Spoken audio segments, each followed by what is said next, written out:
Legg Mason Capital Management Value Trust Fund.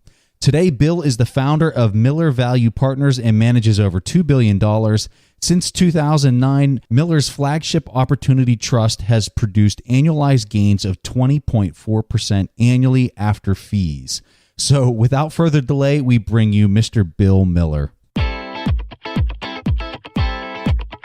You are listening to The Investors Podcast, where we study the financial markets and read the books that influence self-made billionaires the most. We keep you informed and prepared for the unexpected.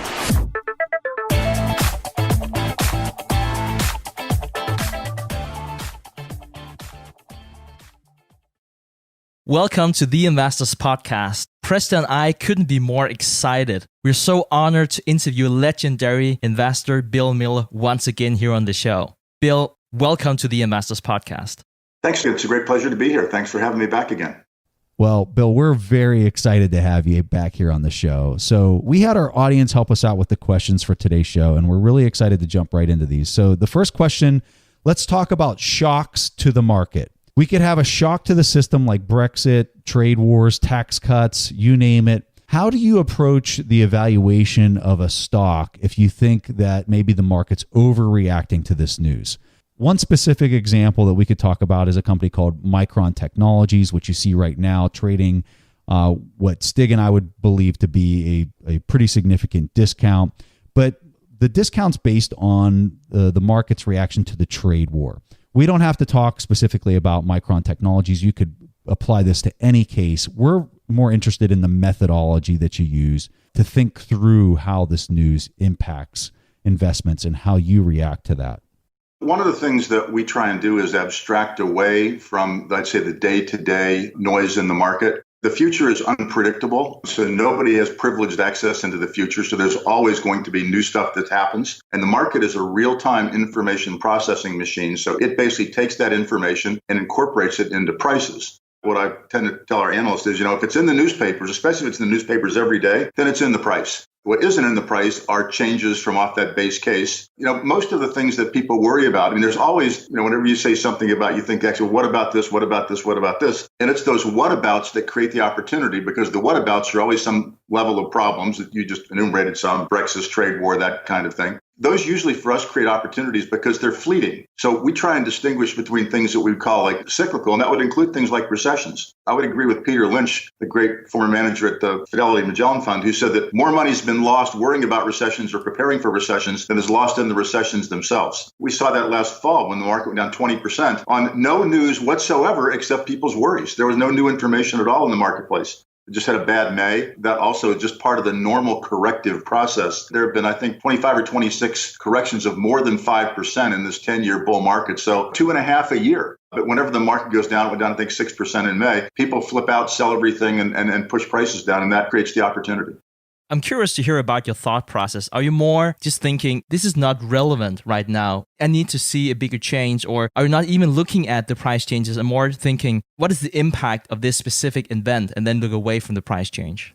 I think trying to assess the impact on a short and intermediate and even long-term basis is important. There are things that are likely to be, I would say, temporary and fleeting, and then there are other things that can be more problematic and permanent. But you mentioned Micron. So we own Micron, and Micron, has fallen from, I think, of a high of around 60 or so down to the low 30s. And it's fallen that way because they get a significant part of their business in China. I think, maybe 12 or 13% is Huawei, which is now blacklisted. DRAM prices and NAND prices, and people are worried about that. But I think when you look at Micron at $32 a share or so, it trades at 5 times earnings, and these earnings are depressed. And it earns 20% on equity, which is considerably higher than the market earns on its own. And they've been buying back stock. The current problems about China are fully reflected in Micron. What isn't reflected is those problems get resolved. And I think they will be resolved over time, maybe not this month or next month. But it's in both countries' interest, I think, to have a solid long-term relationship. Bill Dudley, the former head of the New York Fed, wrote about that this morning. Tom Friedman wrote about it this morning. And so it's a process. But it is important to distinguish between cyclical issues like that and secular issues that are things that aren't going to get solved anytime soon. They're long-term trends. So that would be, just like the growth of digital over analog, that kind of thing. It's a very interesting point. And also, for full disclosure, I'm long Micron Technologies for exactly the same reasons as you are. And it is kind of interesting with Huawei that you talked about, being blacklisted. Almost a third of the revenue in 2018 came from China for this specific company. But it would not be a problem if this was only a problem for, say, 3 months, 6 months. Then it's definitely way too cheap. If this is going to be, quote unquote, an eternity, which is never the case whenever you talk about the stock market, it would be a severe problem. So are you thinking in your assessment, this might last a year? This is the impact it would have on the discounted cash flows I can expect in the future? Or are we more saying, what are the chances of being 2, 3, 4, 5 years? What are the probabilities? And come up with your assessment based on that analysis. Well, I think it's very difficult to assign probabilities to something that is essentially a political process where you only have partial information. I think you can get a sense, and it's only a sense, that it's in both countries' interest to have this issue settled, because basically it can be just a spiral down if it becomes, a matter of saving face on both sides and stubbornness on both sides. But right now, it's following, I'd say, a sort of a normal pattern in this kind of thing. And one of the things that's interesting about the trade disputes, they tend to slow growth in the short run. And that then increases the probability that the Fed will cut rates, which I think the Fed's a conservative institution. And so I think in many cases, they need a little bit of movement there. But these things are highly complex, and I think you can't think of them as a straight linear extrapolation. So a little bit back, we were fortunate enough to have Howard Marks here on the show. And one of the things that he was talking to us about was market cycles. And he was just talking about the stock market. He was talking about many other cycles that you had to consider before making an investment. For instance, the credit cycle, the cost cycle, or the raw materials a company might use. How do you think about cycles for your stock picks? It's funny you mentioned that. Howard's got a relatively new book out on mastering the market cycle. But when you actually get down to it, and I know Howard, he actually believes that it's virtually impossible to time cycles with any degree of accuracy. But what you can tell, and what he's done well on, and I think that we're reasonably able to do the same thing, is you can tell when things reach an extreme. And so you can tell when they're extremely overpriced or when they're extremely underpriced relative to other sorts of things. And there, I think you can add value. But one of the ways that I tend to think about that is, again, no one has privileged access to the future, and the ability to predict or surf the market and try and catch the waves and cycles on a 6-month or even 1-year basis is virtually impossible. And if you think about it probabilistically, roughly 70% of the time since World War II, the stock market, U.S. stock market, has been higher year over year. And about 70% of the time, the economy grows. Those things aren't, mapped on one-to-one because the market looks forward. But roughly speaking, if you want to think about being involved in the market, you have a 70% chance of making money in any given year. That's the probability you should be thinking about, not the 30% chance that it might go down for a year or two. I mean, the worst we've ever seen before the financial crisis was, in fact, including the fact that there were 3 down years in a row in 00, 01, and 02. That was the worst since the Great Depression. But outside of that, if you just work right through it, if you bought stocks at the peak in 2007 and just held them, you'd be fine right now and just pass right on through this stuff. That's an interesting fact. So we briefly talked about Howard Marks here, but we really have the privilege of speaking to many great investors, such as yourself. We also spoke to Maurice Pobright and Guy Spear. I'm sure you're familiar with those gentlemen too. What our audience found very insightful from the conversation we had with them was how they decided to speak or not speak to other people about their investment thesis for a given stock. So I'm curious to hear about your process. Do you have people you trust who you run your investment decisions by? The people on our team, I discuss our potential investments with the people on our team. My colleague Samantha McLemore, who co-manages the Opportunity Trust with us. My son, Bill Ford, who runs our income fund. We've got a couple of young analysts that, again, we discuss all of these. I don't run names before I buy them by a lot of my friends in the business. If I think they know something about a name we're looking at, I will ask them about it. We do discuss investments. We do discuss how we see the market, where we see opportunities. I pay close attention to what other good investors are buying and selling, and just to try and see how they're thinking about things. And especially for value people like Lee Koopman is just running a family office, David Tepper, another one that we followed pretty closely in addition to some of the others I mentioned. But yeah, so I pay a close attention to a lot of people, but I don't run ideas by them before I do something. So how do you decide on the position size?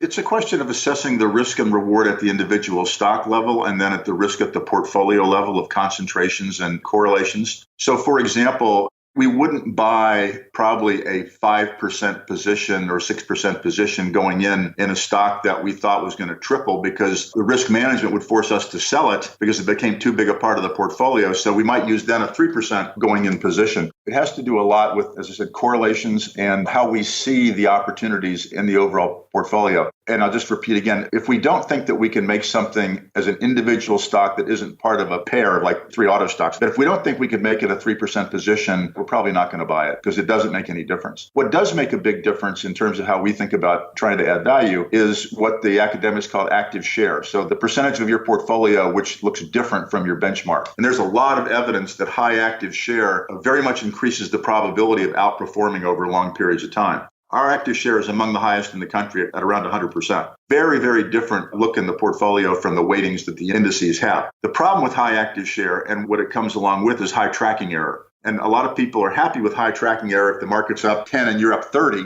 but they're not happy with high tracking error if the market's down 5 and you're down 15. That's what comes with the territory. And as my colleague Samantha likes to say, that in the post-financial crisis period, volatility is the price you pay for performance. If you can't take volatility, you're just not going to do well in the equity market. If you don't want volatility, then just put your money in cash. You'll have no volatility, but you won't make any money either. I think it was Sean Munger said that if you can't lose 50% of your portfolio 2 or 3 times every century, you shouldn't invest in stocks in the first place. Somebody asked Charlie about, I guess both Todd and Ted were working there at the time, I'm not sure, but asked how those guys had done in their relative to the market. Did they beat the market in 2008? It was down like 35%. And he said, no, they were behind the market. And then he paused and said, in fact, anybody who wasn't down over 40% doesn't know what they were doing. So check out. I absolutely love that you said that. And speaking of Ted and Todd, at least one of them took a position in Amazon. You mentioned Amazon before. That was an amazing investment. You have a large percentage of your portfolio in Amazon. I actually think it is the largest. And you also have small positions in Alibaba and Alphabet. Not so much talking about those specific picks, but they're all major players in cloud computing. How do you see the future of cloud computing and which impact would it have for us as stock investors? So cloud computing is part of a broad secular trend that can be, I guess, summarized in venture capitalist Mark Andreessen's comment from 8 or 10 years ago that software is eating the world. That whole move towards cloud computing is one of those things that's strategic, the digitalization of, I guess, corporate processes. The poster child for that is Amazon's AWS, which completely dominates that part of the business, the outsourced computation part of the business. And that's still in its very, very early stages. I think that AWS is running probably around a $30 billion annualized run rate. And I asked Jeff Bezos a couple of years ago what the addressable market was for that. And he said trillions and trillions. So it's very, very early days on that. And the other companies that are involved in that space, well, I'll just name some of them, but we don't own them. I wish we had gotten in earlier. We don't own them, but ServiceNow, Atlassian, Workday, Shopify, Twilio, Anaplan, those kinds of things are all cloud computing companies. And interestingly enough, a day like today where the market's basically going nowhere but has kind of bad breadth, all of those companies are up. It's the kind of thing that if you own cloud computing companies, which by and large are very expensive, then you have to have a very long time horizon and be willing to take substantial volatility. If you're going to get out of them, if they go down 20 or 30%, then you're never going to make any money in those names. Interesting.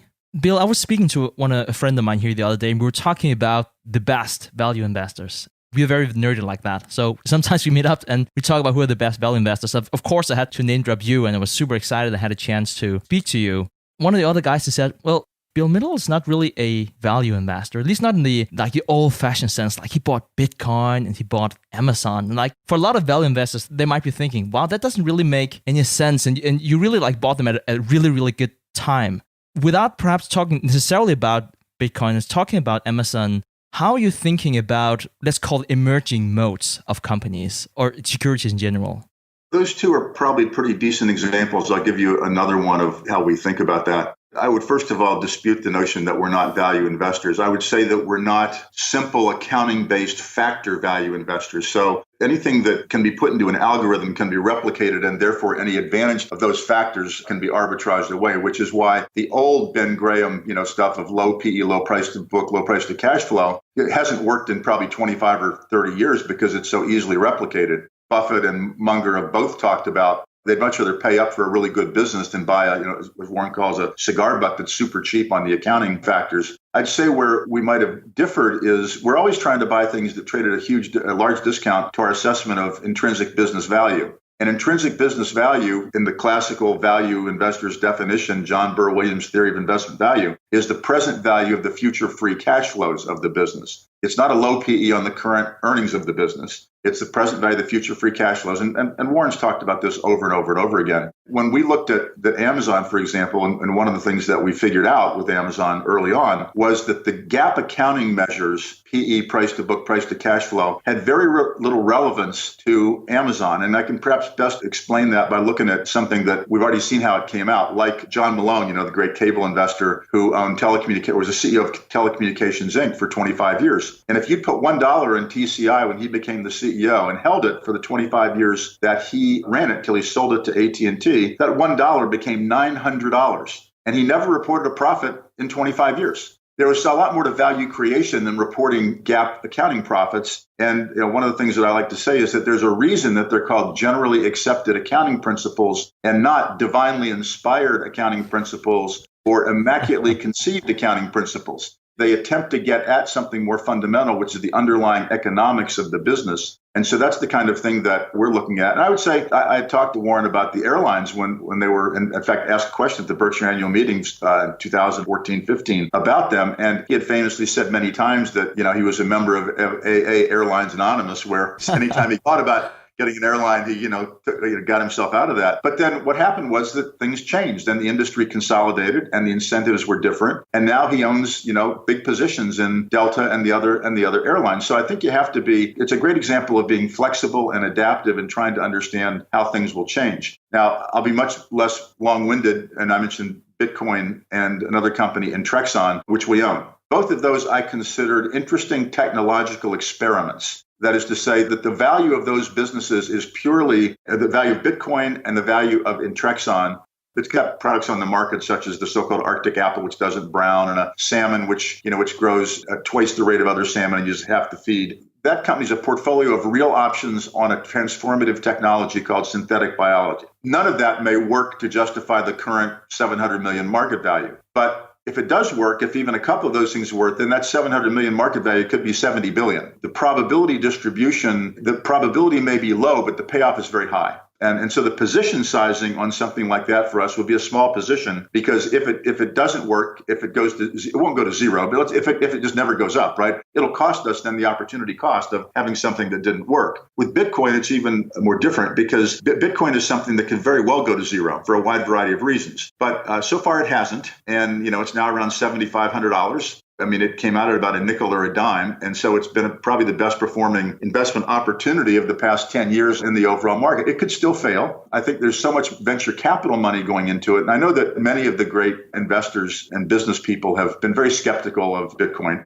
It's not that, even though I own Bitcoin, I own a lot of Bitcoin personally, and we own it in our partnership. It's not that I'm a Bitcoin bull. I'm just a Bitcoin observer. And what I've observed is that it's something which has A, done well, B, has a lot of optionality. Its value, in my opinion, is as a potential, as a kind of digital gold, which is not a controversial opinion. But the value of Bitcoin is about 170 billion or something like that, if memory serves. And the value of gold is about 8 trillion. So it doesn't have to get much of the gold market to be valuable.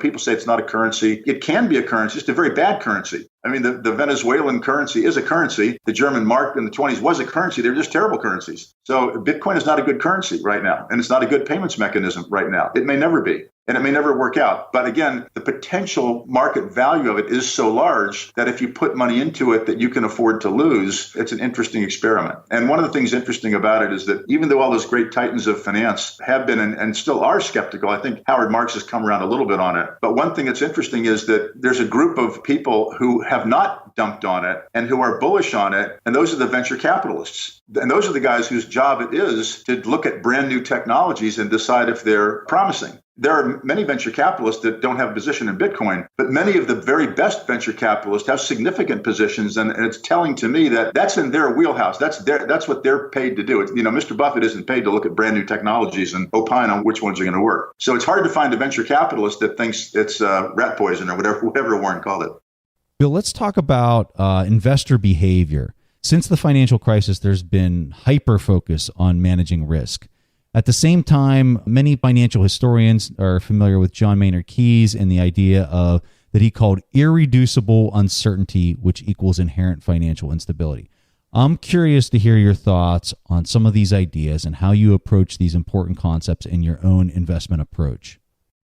Sure. So I think that's a very much neglected topic because everybody kind of parrots the word risk management, risk control. And risk management is what the insurance companies do. They can calculate, roughly speaking, how many people will choke to death on meat, how many people will be struck by lightning. You've got a long data set that gives you the parameters in which that particular exposure, that particular risk occurs. And therefore, you can price insurance as a way that over time, if you stay within those probabilities, that you can control and manage that risk. What Keynes referred to as irreducible uncertainty, where you don't know what the probability distribution is at all. And therefore, you're not talking about managing risk. You're trying to actually control something which is not controllable, which is uncertainty. You don't know what's going to happen. And I think that if people would focus on that distinction, it would clarify their thinking, because right now, what's happened since the financial crisis especially is that those two things have been conflated such that people think that any decline in the market or any decline in the growth rate of the economy or what the Fed's going to do at the next meeting is a risk that needs to be hedged or controlled or whatever. And that's just part of a broad, I'd say, nonlinearity in markets. Markets don't move in smooth pathways. They move in discontinuous ways. And so one of the things that we like to say is if your investment case is going to be blown up by whatever the next thing the Fed does, or the next GDP report, or the next earnings report, then your investment case is very flimsy. So you need an investment case that can withstand these uncertain events and uncertain things that happen in the market. And I think that comes with, there are different ways to do that, right? But I think it comes to having a longer term orientation, having a good sense of what the outlines of the probabilities that have historically happened are. One thing that's happened, and I'll wind up on this, is that because the financial crisis was so traumatic for so many people, people in general,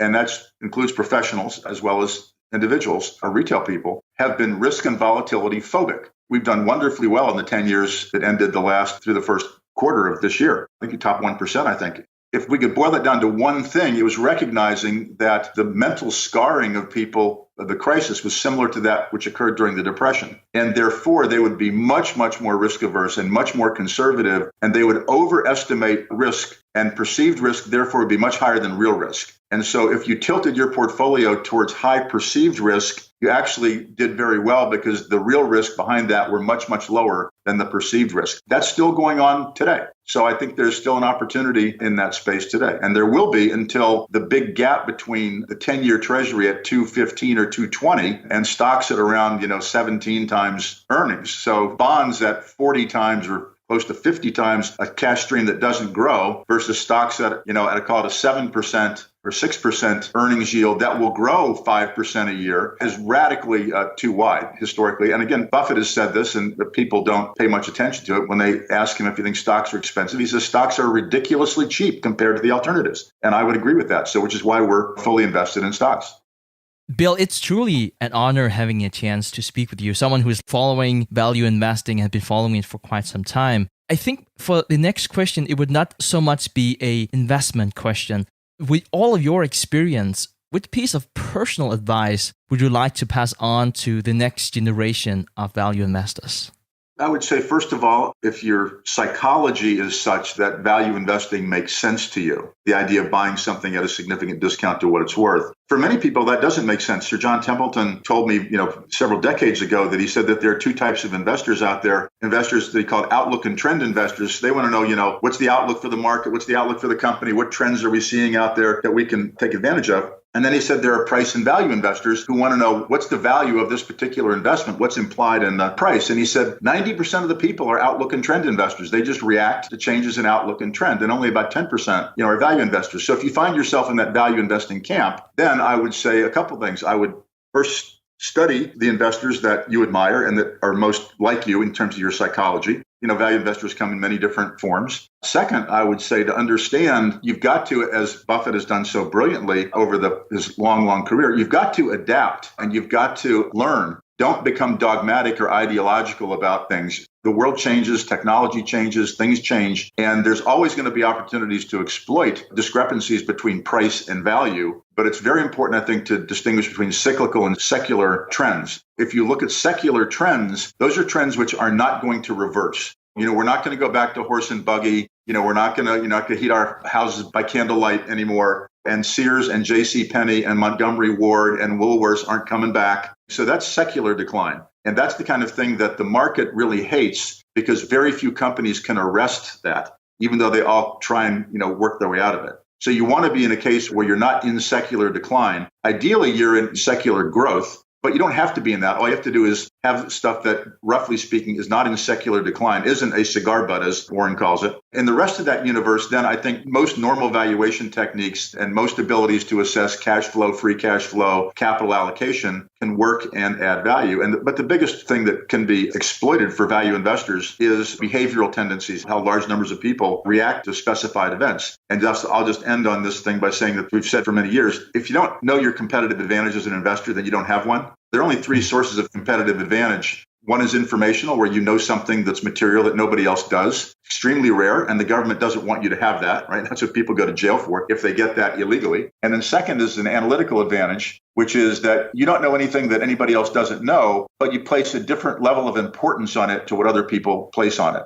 And that was the advantage that we had with Amazon and some of the other names that we've owned over the years. And third, but most enduring, is the behavioral advantage, to where effectively you can exploit people's tendency to overestimate the short term, all the stuff that's in the behavioral finance literature, to overemphasize dramatic information, that kind of thing, to overemphasize risk, and especially when it's recent. Those things can actually be systematically exploited. That's the source of most of our advantages, I would say. Yeah, Bill, I love those 3 points. And if you keep those 3 factors in mind, we often say that history doesn't repeat itself, but it will often rhyme. What would you say is the most significant thing that has changed since you started investing?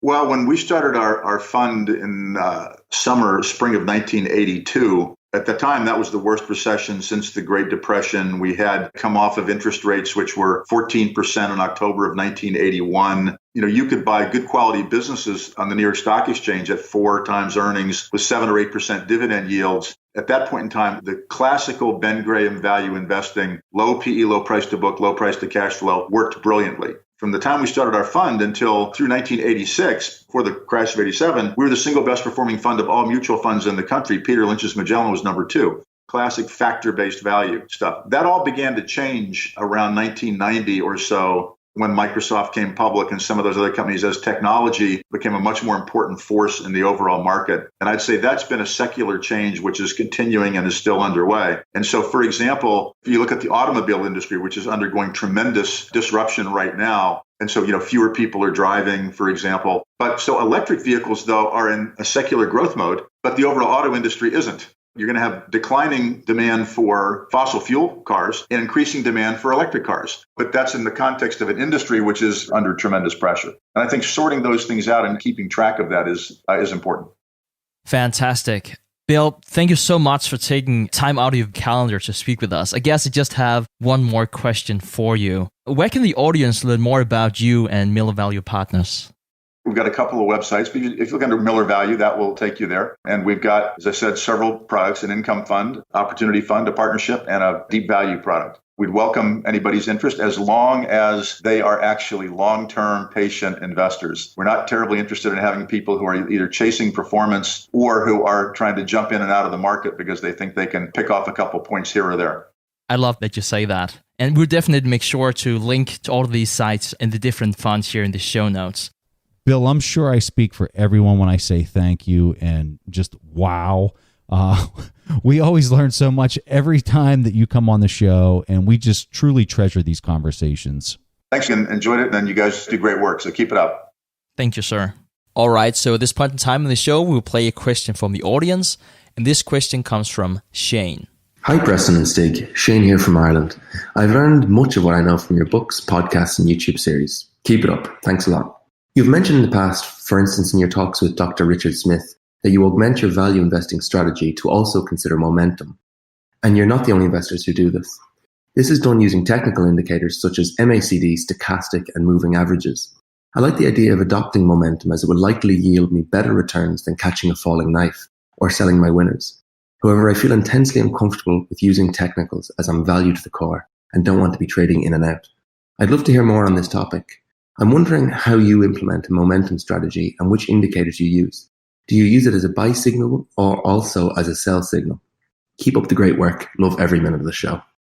Shane, I think that is a great question. And it's actually very timely that we just had Bill Miller here on the show today. With his credentials, we were surprised to hear how he used momentum. And this is something we talked about in the very first episode we had him on, and we'll make sure to link to that in the show notes. But I just wanted to mention that because at the time, it gave us a validation that even as value investors, we might want to look more into momentum. So, Shane, you mentioned that you are a value investor at heart. You basically want to ignore recent price actions, but you're also open to momentum as it might be able to give you a better yield on your investments. So the first method is a very classical value investing approach, and you don't think too much about the price action, whether it's a 52-week low or whatever price metric that you're using. That being said, even as value investors, we can observe certain price patterns that do repeat itself in the financial markets. So why would a 52-week low lead to more lows? Downtrends tend to stay in downtrends for much longer than most people estimate. And the implication is that even though the price to value ratio might be good at that point in time, and you can make a decent profit, you might even be able to enter at a better price, which is what momentum is all about whenever you apply it as a value investor. And this is not to get the lowest of the low when you buy. As I think we all know, it is impossible to predict. But you can stand on the sideline and observe when the market starts having conviction in the stock again, which is when you would start buying too. And another reason for doing that is that we need to respect the efficiency of the market. Yes, you did hear me right. There are actually efficiencies in the market. And very, very often if a stock is suddenly dropping in price, there is a really good reason for it. Please don't make the same mistake that I did whenever I started in stock investing, thinking this is selling at a, say, 52-week low. This is so cheap. That must be because everyone is irrational and I'm the one who is rational. There is typically a very, very good reason why the stock is trading at the price that it's at. So we just really have to be focused on the price and the value again, even as we look at momentum here. So Shane, allow me to sum up. You don't have to use momentum as a value investor, but if it's applied correctly, it can give you an advantage. So Shane, this is a really great question. I had the same exact reservation about incorporating momentum when I first started learning about it. So the way I personally implement the approach is I apply the same rules for assessing momentum. So what do I mean by that? I guess what I'm trying to say is I don't use technical analysis. I don't do it differently for one company versus another. Instead, I'm looking at a few factors and I'm using those factors very consistently with every single company that I look at. So I'm using long-term volatility to understand when the price is operating outside of its normal range. If I determine that the price is operating outside this statistical range, then the pick gets flagged as a stop loss. If I have a pick with substantial capital gains and it gets that stop loss indicator that the trend has changed or the momentum has changed, I will conduct an assessment of whether it's worth it to sell the company based on the dividends and the yields that I would continue and expect to get, even though I think that the momentum is demonstrating a negative trend. So like Warren Buffett, he's been holding on to Coca-Cola for so long. If that company would come up red for the length of time that he held that, the capital gains that he'd be dealing with, you could make the mathematical argument that even though you expect it to go down and that the momentum trend is bad, because of the purchase price and the capital gains that you'll pay, it might not be advantageous to action the stop loss. Now, if the capital gains on the company are very little or none at all, then it's really easy. If you get the stop loss indicator or the momentum turns red, I sell the pick and I wait for the momentum status to change again if I still believe that the company is a good value pick. In addition to the volatility range of the price, I'm also assessing the moving average of the company. And the length of the moving average completely depends on the volatility of the specific security that we're talking about. So on the buy side, I use momentum as a final validation factor for buying a stock. So let me explain what that means. I find my value picks based on our TIP value filter. This tool is simply, it's just looking at the enterprise value of the company or the price after you account for the debt. And it compares it to the earnings, the profit that the company's making before interest and tax. After I find the pick through that filtering process, I'll do a discount cash flow analysis, or I basically dig into it deeper than just the filtering part. I dig into it. I do a discount cash flow analysis. I determine the intrinsic value of the company. I'm mostly doing this through an IRR-based intrinsic value. And then I finally confirm I'm not catching a falling knife by going back to whatever the momentum status is. So that's my final check to make sure I'm not catching a falling knife. So Shane, this was an awesome question. We have an online course called our Intrinsic Value course that we're going to give you completely for free. Additionally, we have a filtering and momentum tool, which we call TIP Finance.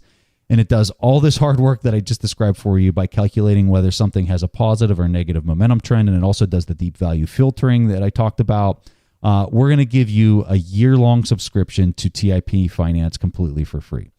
So if you're out there and you're like Shane and you want to get your intrinsic value course and a full year subscription to TIP Finance, leave us a question at asktheinvestors.com. That's asktheinvestors.com.